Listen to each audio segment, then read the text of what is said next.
We'll take a couple of looks at a couple of word problems here. So Josh had added 19 more songs to his playlist, making the total number of songs more than 56. How many songs were originally on the playlist?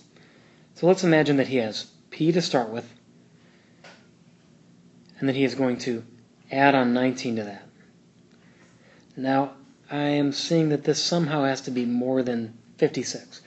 But on purpose, let's maybe try and get this right.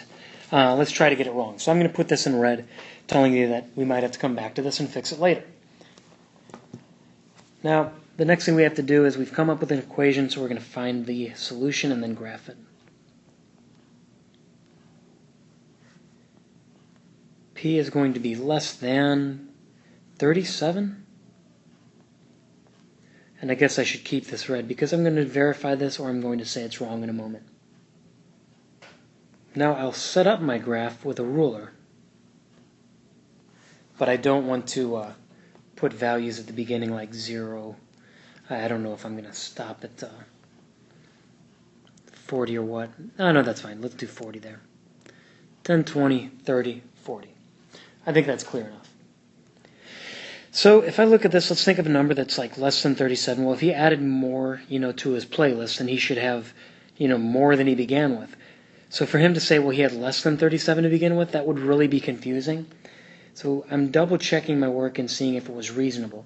So putting less than didn't make sense. Greater than made the best sense. So he had 19 more songs to his playlist, making it more than 56, and now this kind of agrees. Now maybe that was obvious that you shouldn't have done it the way I went about it.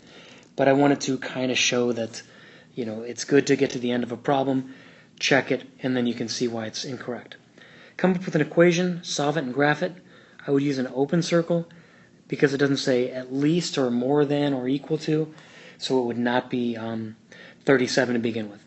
So it would be either 38, 39, and there wouldn't be decimals involved in this one. That wouldn't really make sense. But we're not going to overcomplicate it here. Temperature. The temperature T in a swimming pool increased 4 degrees since this morning. The temperature is now 81 degrees Fahrenheit. What was the temperature this morning?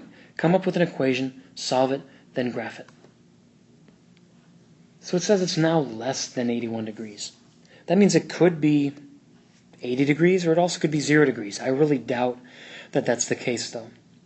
But the temperature T in a swimming pool, when we come up with the equation, the temperature grew or increased by 4 degrees, and now somehow that is connected to 81. Well, the temperature is now less than 81, and so that whole total here is going to be less than 81 degrees. We'll take 4 from each side, and T is going to be less than 77, and I'll put degrees Fahrenheit on this. When we graph the solution, a neat number line. Here's 0. Here's 80. I think that because you wouldn't want to really go tick mark crazy, we would totally be fine just getting close to the 80 and drawing to the left. In Wolfram Alpha or a textbook, it might end up showing 70, 80, and then you got 75 here, and then your 77 would be a circle shaded to the left.